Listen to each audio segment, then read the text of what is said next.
this is John Ridley. And this is Matt Carey, documentary editor at Deadline.com. On today's episode, we have a really interesting docuseries that was put together by, I'm just going to fawn, probably one of the most talented people. And we've got a lot of talented people, so this is a lot. But one of the most talented writer, producers, directors, creatives that I think you'll find in Lauren Greenfield. And our episode today is about her new docuseries. It's on the FX tile, running on Hulu. It's called Social Studies, and it's a really in-depth look at young people in particular, but also their families and their complicated relationships with social media. And you actually, as you and I talked last night, actually were able to do a Q&A with Lauren, and I believe maybe a few of the young folks who are in the film, or they at least present.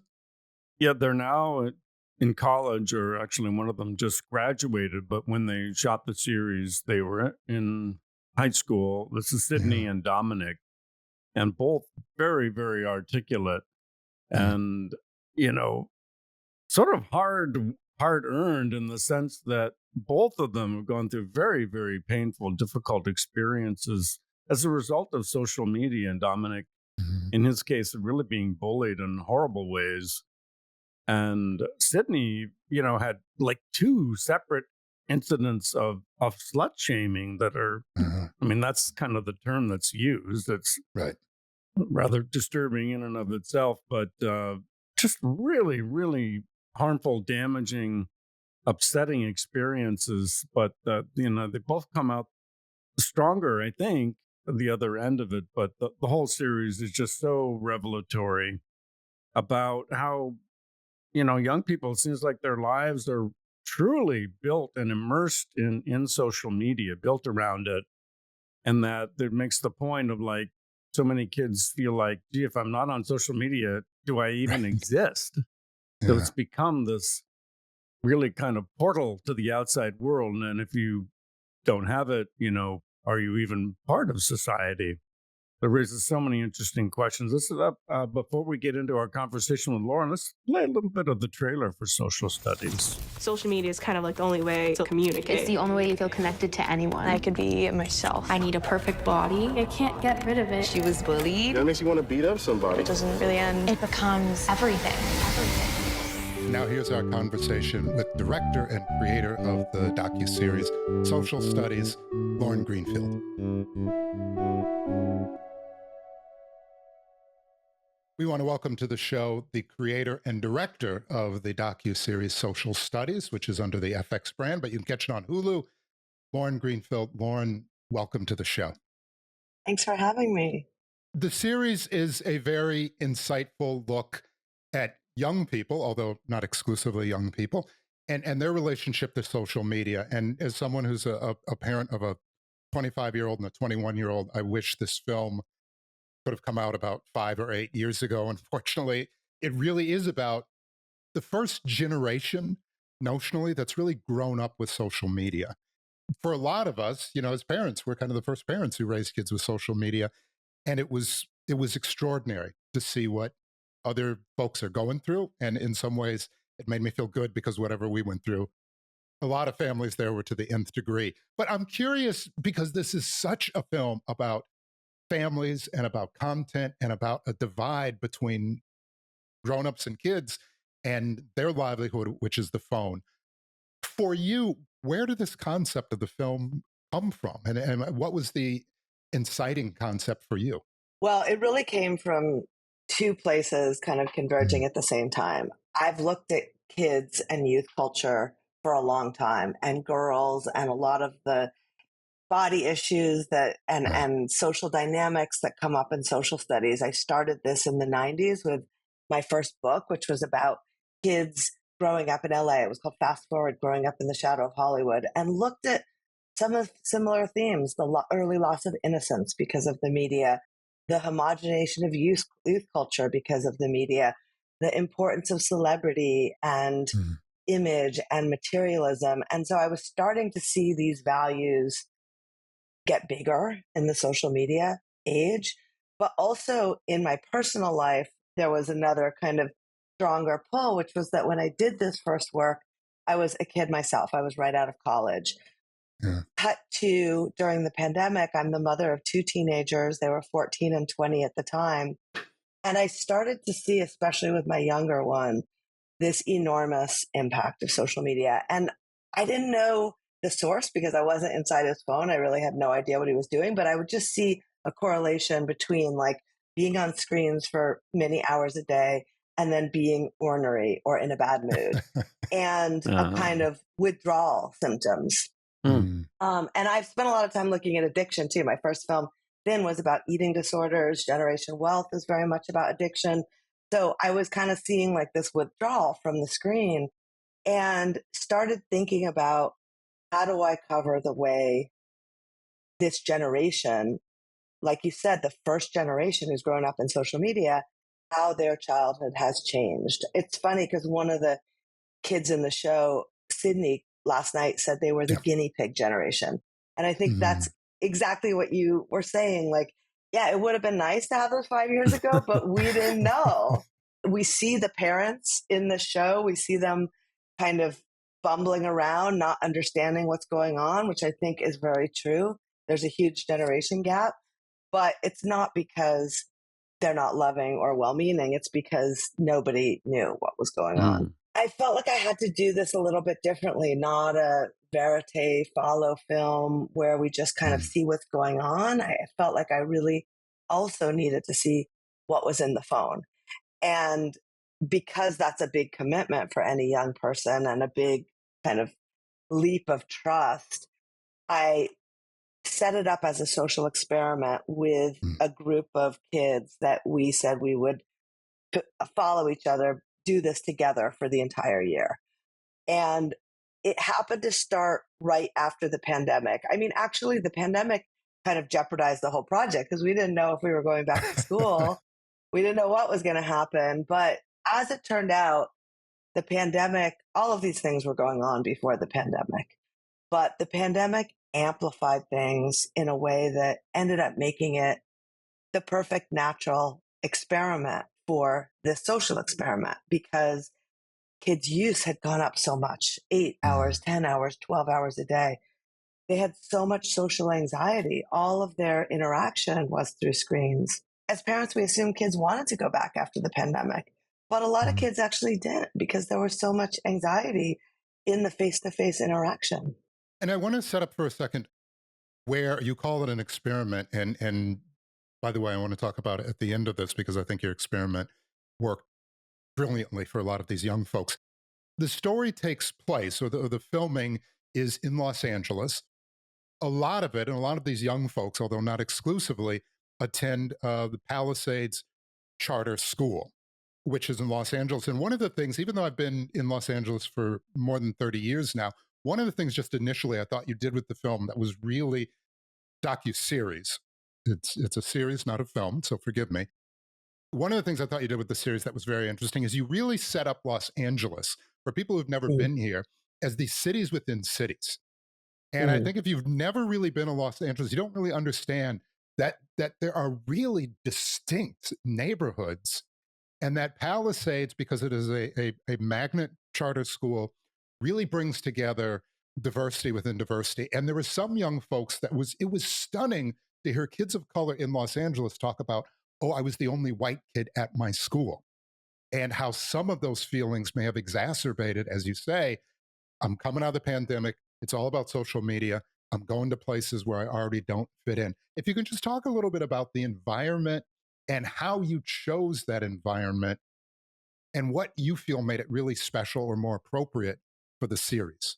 You said the only white kid. Did you mean the only black kid? Black, I'm sorry. Yeah. I'm sorry. But there were kids who were saying, there's a young Asian kid talking about, oh, if I were white, how would I feel differently? So forgive me for that slip, but yes, please talk about that. Some of the isolating factors. I mean, first of all, it was so isolating. The Surgeon General called it an epidemic of loneliness, which really resonated with me. And one of the girls in the show, Jordan, who comes to Pali and does feel very out of place and alone as a Black girl coming to this. And Palisades is in a wealthy area, but despite that, is incredibly diverse. It draws from 100 zip codes. But when I first met her, which was on Zoom, because I did about 200 pre-interviews on Zoom, Wow. her teacher told me she had never turned on her camera. And, Wow. when I was talking to the kids, I needed to see them. So I said, please turn on your camera. And her teacher said it was the first time she had. And I'm Wow. getting chills talking about it because if you see That's the show, amazing. Jordan just flowers into this incredibly expressive girl. And, I'm just remembering now kind of where we started.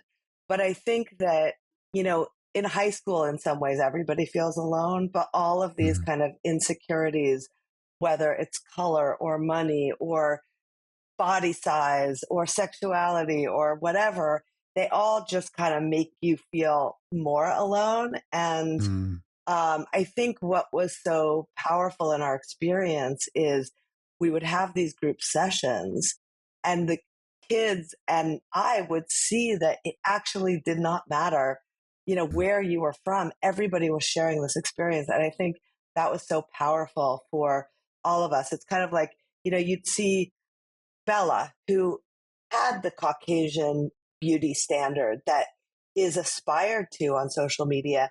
And she was like the unhappiest of all, like would not go outside of her house because she was having a bullying incident.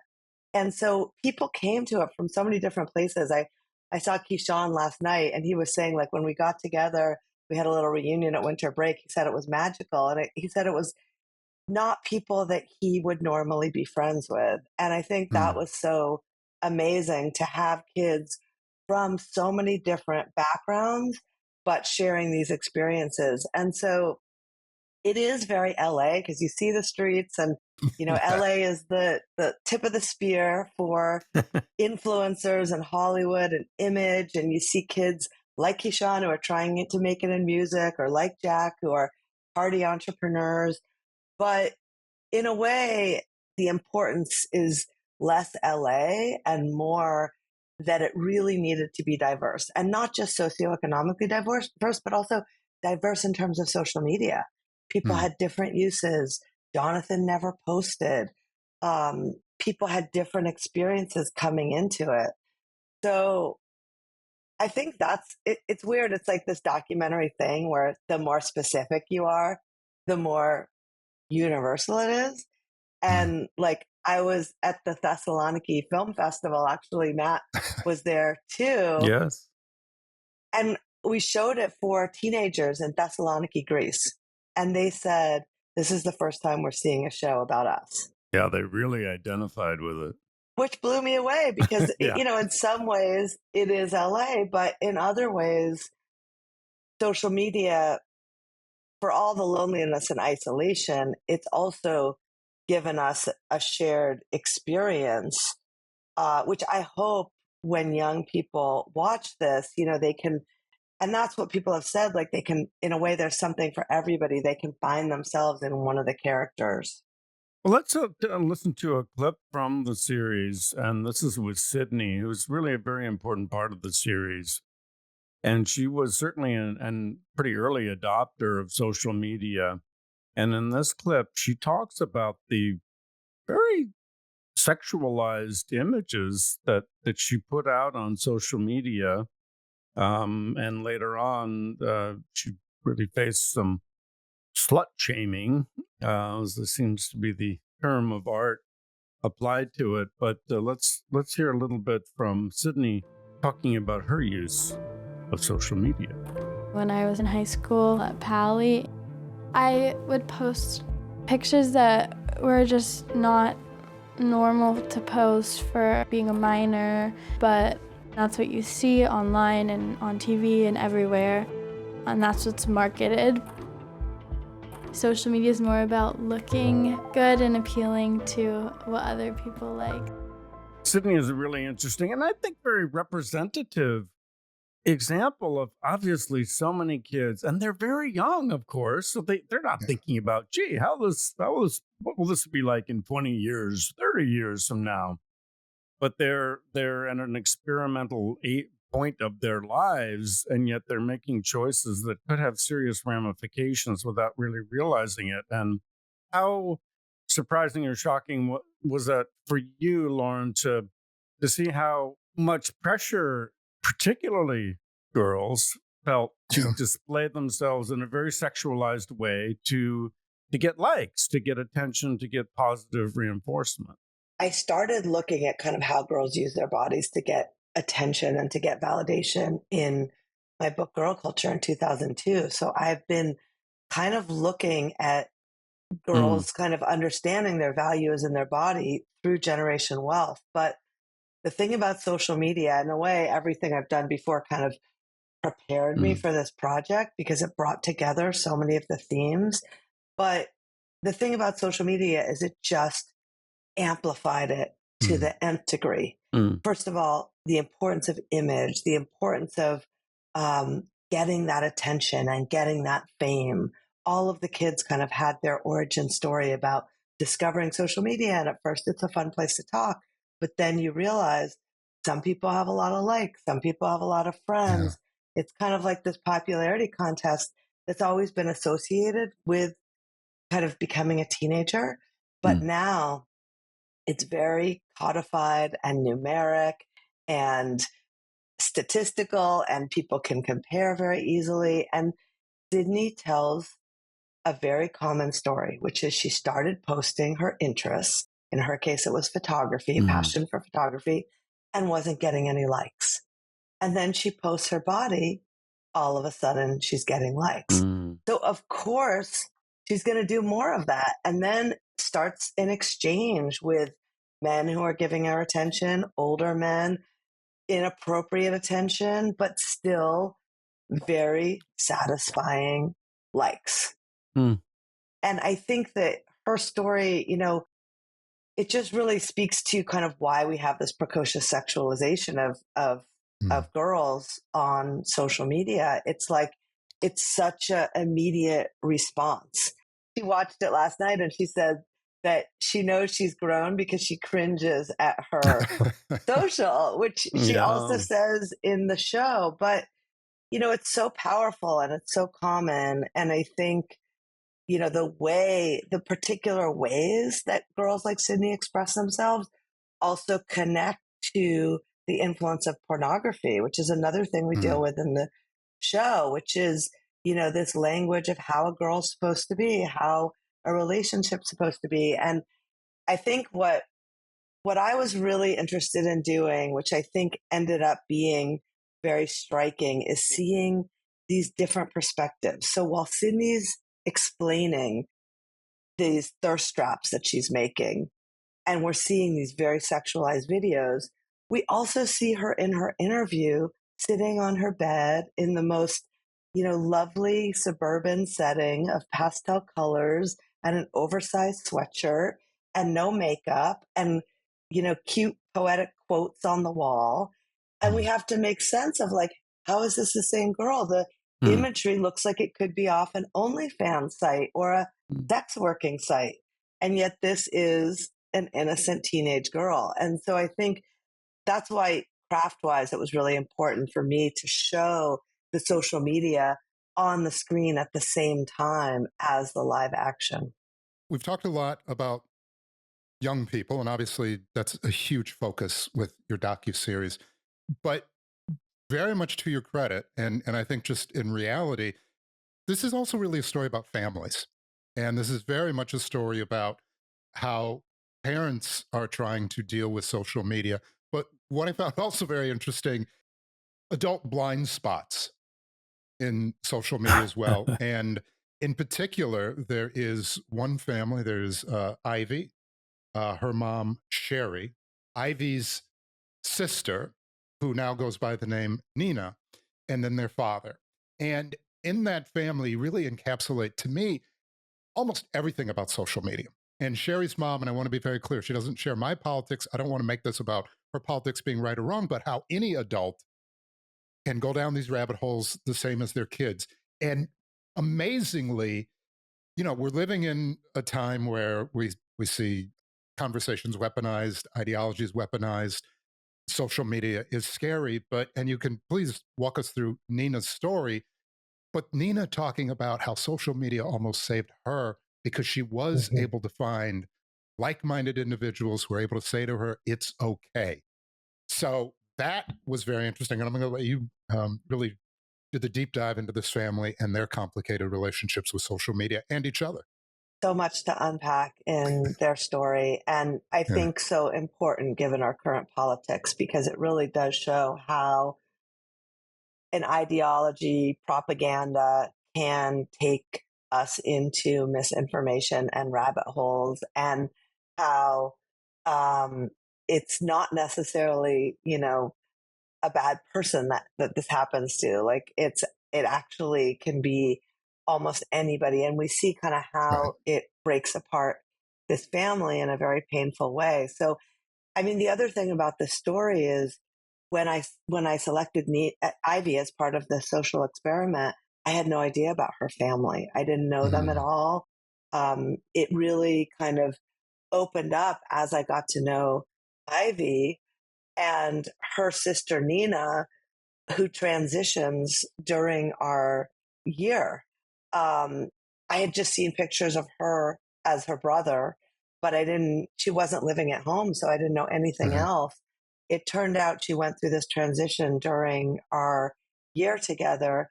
And at the same time, I was discovering that her mother, Sherry, had a kind of right wing podcast show on YouTube with politics that neither Ivy or Nina agreed with at all, and actually some that were very painful for a trans person about Yeah. vaccines causing being trans and that sort of thing.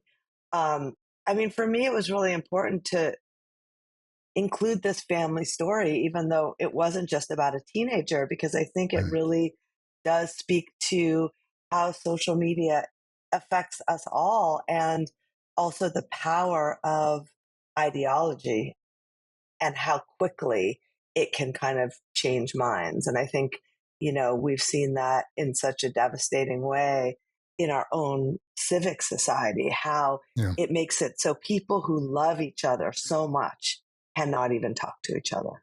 The painful part of that is when you see this family that can't talk to each other as a whole family and truly saying, hey, mom, don't even come to Christmas anymore.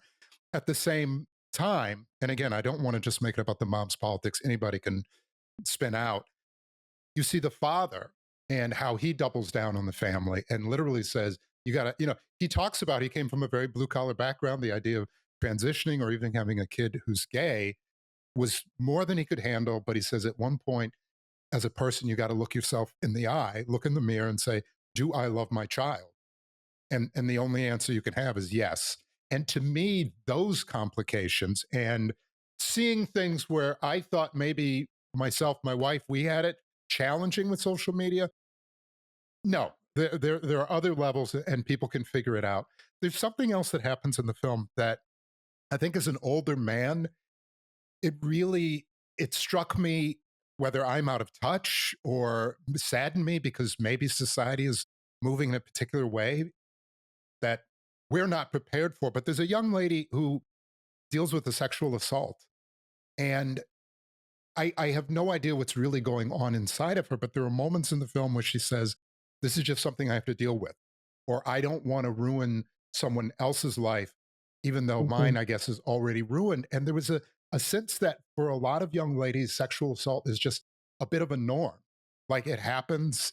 And again, I don't want to suppose you may have deeper insight, but that really shocked me. And again, maybe as an older man, it shouldn't, and I'm just out of touch. But that for a generation, that level of predator behavior by men is just, well, it happens, just like it rains on your parade. And Mhm. that was heartbreaking.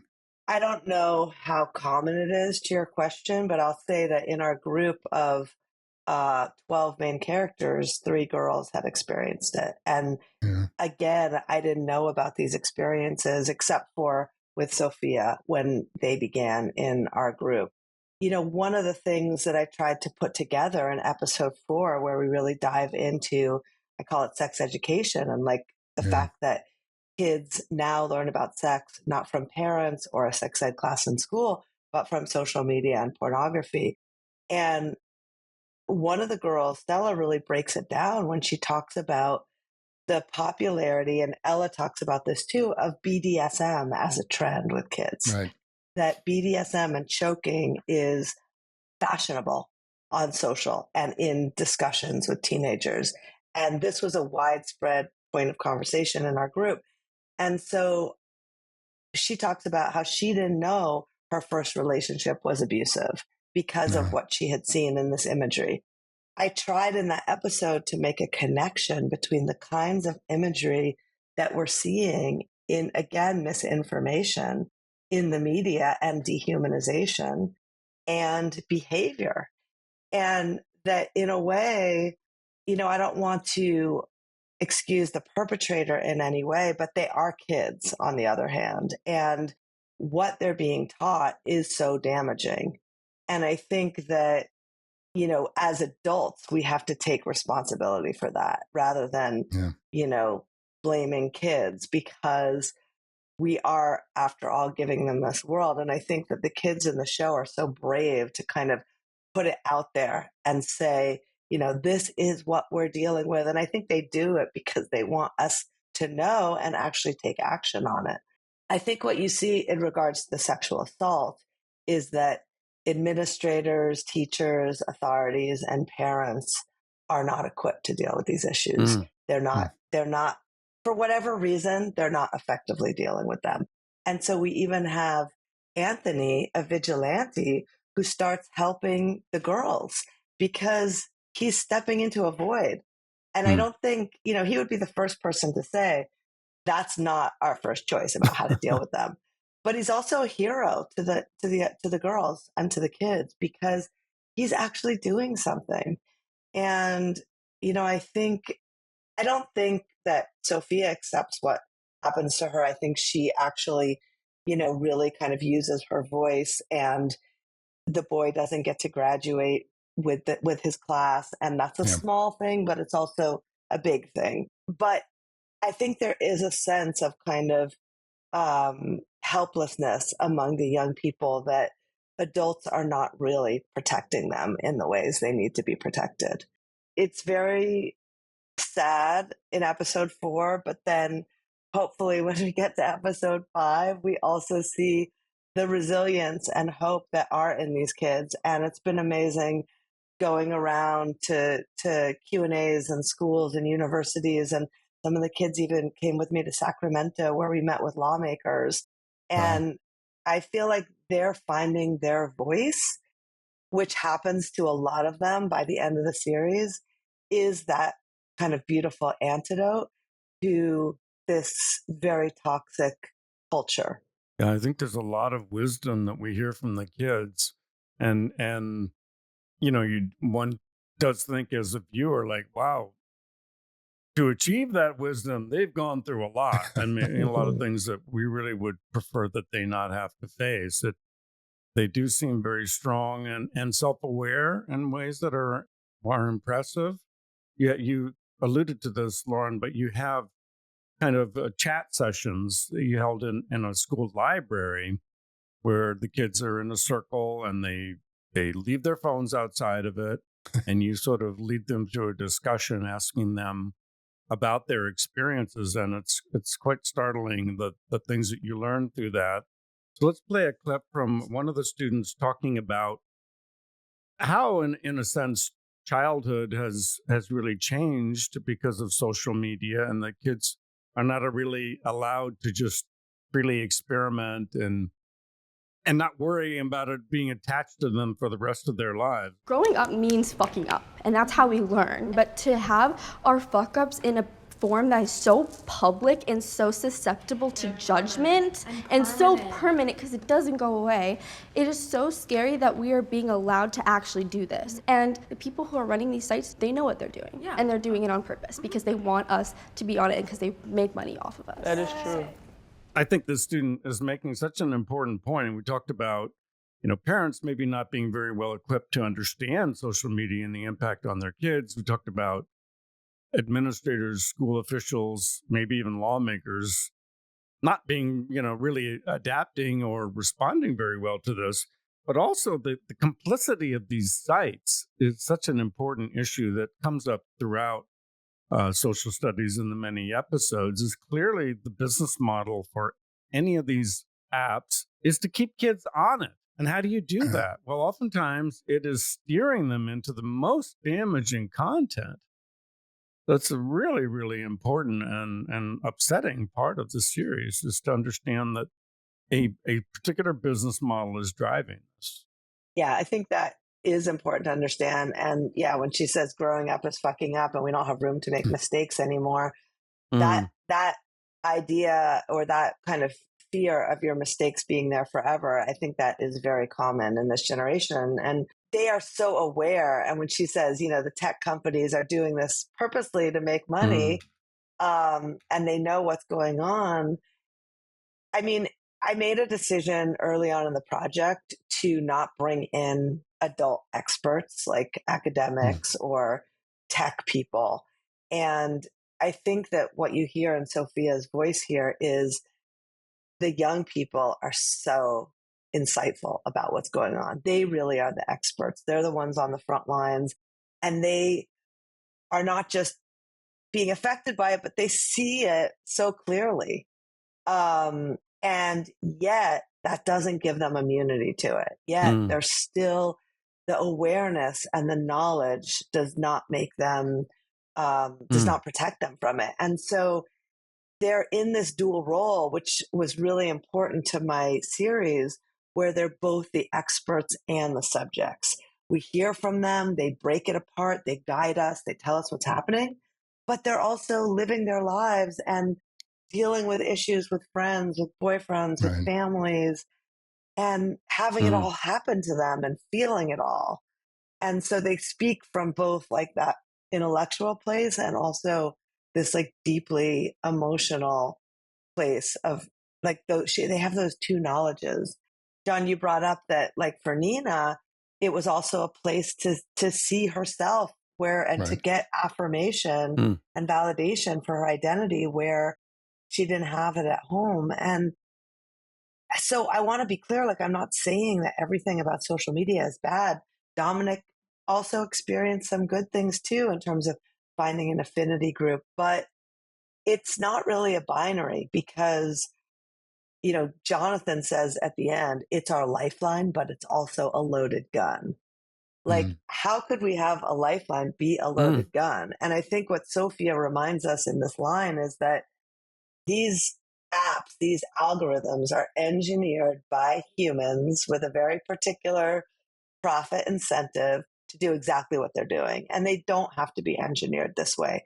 They could, I mean, you know, a lot of these problems that we see the kids dealing with in the series are not new. Eating disorders, bullying, these things have been around, fights, you know, sexual assault, all of these things we have dealt with before. But now these algorithms will take you by the hand. And if you maybe just had a curiosity or a slight interest or a slight predisposition for an eating disorder, for example, the algorithm will take you by the hand and show you how to do it and how to do it better and how to be the best. Thousands of other people who are doing it that you can follow.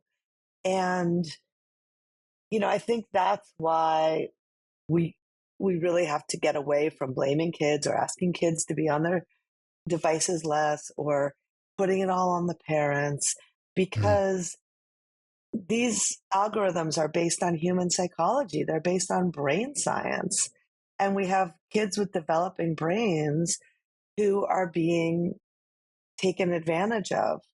And I want to stress to the listeners, this is not 5 hours of gloom and doom. And in fact, it ends on a really incredible note. And I believe it's Dominic, one of the young men, and he talks early on about, I think he says he's a young kid with brown skin and he's a bit heavy. And he says, I'm a cyberbully's field day. And that's in episode 1. But I believe he's also the same young man who says at the end of episode 5 and talking about this new circle of friends.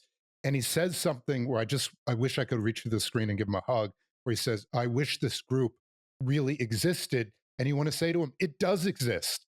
And there are friends. And if you just remember to set down the phone and look each other in the eye and talk to each other. As you say, Lauren, all these things, it's sad that kids have to deal with what I dealt with, what maybe my parents dealt with in different ways. But what I love about your film is that for folks who are really going to mine it, you do show, hey, adults, we're just as susceptible as kids, and young folks, there are people there. They're your friends, and don't ever forget don't ever lose that empathetic response. There's a lot there. I do want to say before you go, Lauren, you talked about your books. And for people who didn't know, and yesterday I was ignorant, and today I know a little bit more. You started as a photojournalist. As Matt Carey will tell you, to me, there is no higher form of artwork than photojournalism and shooting things. So I just want to give a shout out for folks who see the documentary. Hop online, find Lauren Greenfield's photo books. I'm sure they're absolutely amazing. So there's also an exhibition right now in Los Angeles of the photography at the Fahey Klein Gallery. Say it one more time, because you need to. It's your space. One more time. Yeah, there's an exhibition of the work of photography work from the Social Studies Project at Fahey Klein Gallery. And it's actually large scale photographs incorporating my pictures and social media in a kind of monumental way that freezes the social so we can deconstruct it even more. Just real quick, your documentary Queen of Versailles is being turned into a Broadway show. You do photojournalism. You're a preeminent documentary filmmaker and creator. Do you get tired of being spectacular? Does it just wear you out? Or when you're that spectacular, you just glide for the day? I know it's not easy. I know you work probably as hard as anybody, but damn, I'm impressed. I am impressed. Oh, thank you so much. Yeah, I would just to underscore that. I mean, Lauren is an absolutely extraordinary photographer and has done, campaign, did a recent one for Dolce & Gabbana with influencers. Balenciaga. Oops, Balenciaga. Let's use what I know. Sir, that's okay, Matt, because I had one mistake today. You got one, I feel like. Right. Okay. I'll try to make some more. Sorry, Balenciaga. I have neither Balenciaga nor Dolce & Gabbana in my closet, sadly. This is vintage Gap. Vintage. Another incredible documentary Lauren made was The Kingmaker about Imelda Marcos, and the incredible portrait photograph that you did of Imelda. So your work in photography is quite spectacular as well. Just to underscore what John was saying. Can I just force you to agree to come back sometime and just talk to me about photography? Seriously, I'd love to do an episode of Doc Talk just about photography. I would love that. It would be phenomenal. Lauren, seriously, I'm honestly, I can go back to when you just got out of school. I think you did your first doc and all that. And I'm like, Jesus, I'm like, you are impressive. Again, Matt and I both encourage folks to please check out Social Studies. It's an absolutely captivating doc series. It is under the FX banner on Hulu. I think we're still trying to figure out the world of streaming, but please go check it out. If you're a parent, it's a must watch. If you're a young person, please watch, because I think you'll realize you're not winner alone. of Breakthrough Series at the Gotham Awards just very recently, and in Emmy contention this year. Thank you so much for having me. Thank you. Yeah, friend of the show. Welcome back at any time. Matt, it's really interesting for me in watching the docuseries, as Lauren talked about in our conversation, there are a lot of these things that young folks are dealing with that I dealt with, that maybe you dealt with, but having social media and having that phone all the time, it's both an accelerator and it's as if you're in a locked room.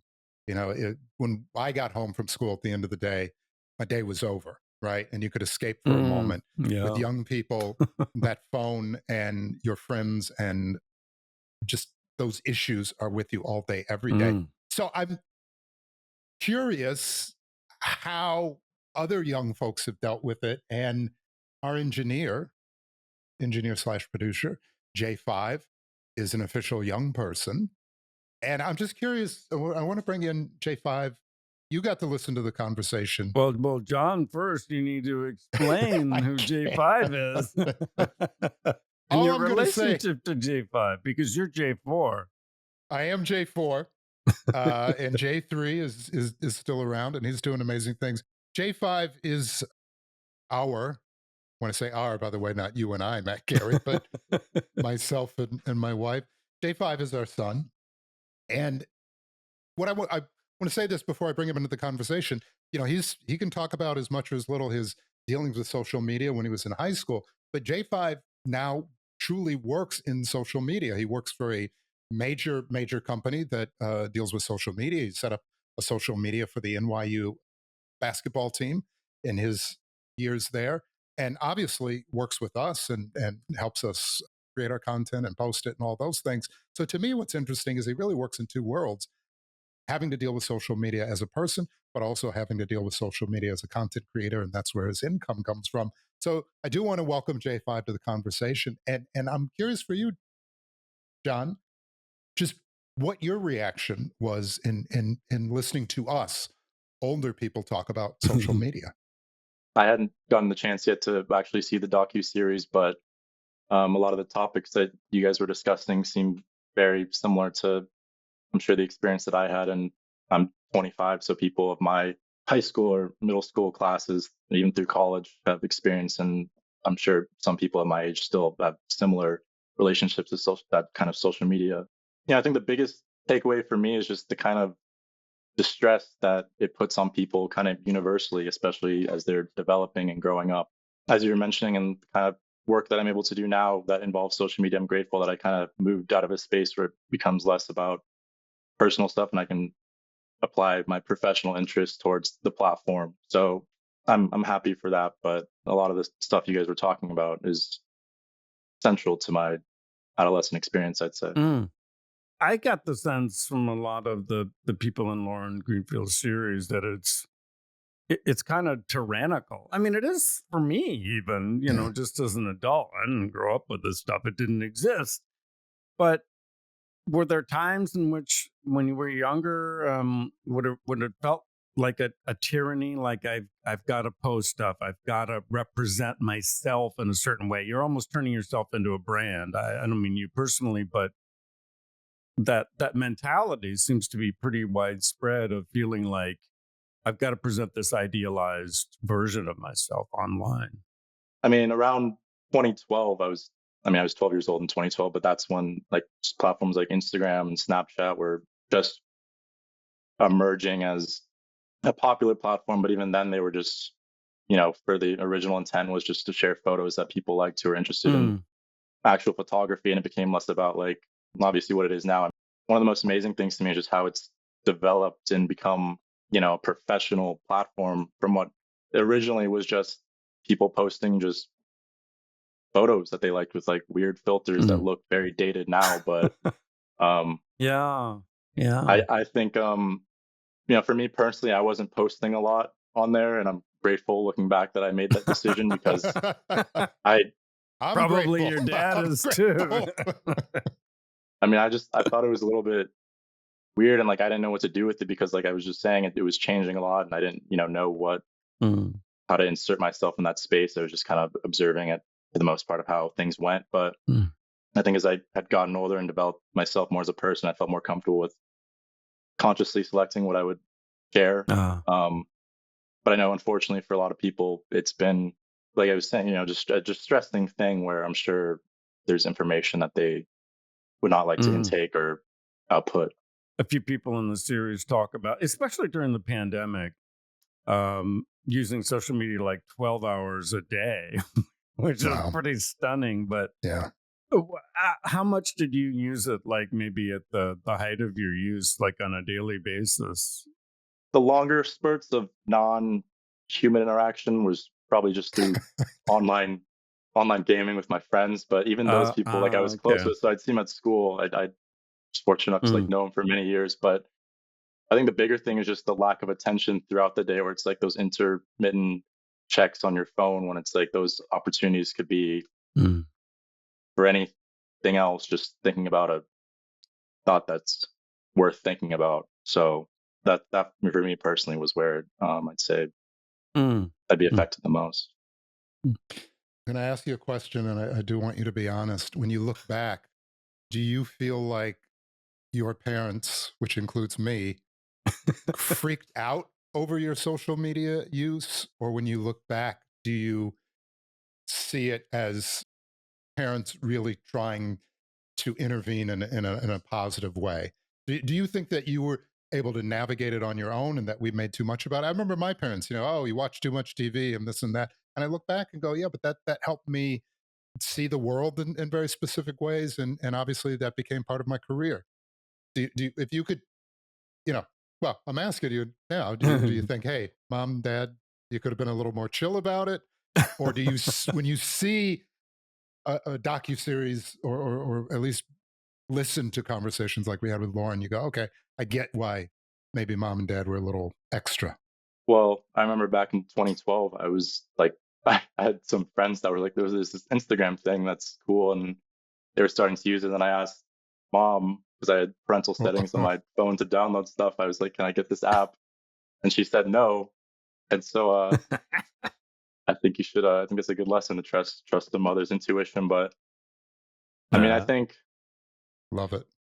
I think I was generally self-aware, fortunately, to not get super caught up. I mean, I think everybody who's on the platform gets caught up in some sort of form. But I mean, there were definitely times when I was like, okay, this can't be healthy to be in this sphere and thinking the things I'm thinking about when I'm seeing this information and seeing the way other people are behaving because of it, or trying to behave, or trying to make other people think they behave, sort of thing. So, and it's just a very complicated thing. I mean, some people are benefiting hugely from it, and other people, they just are depressed because of it.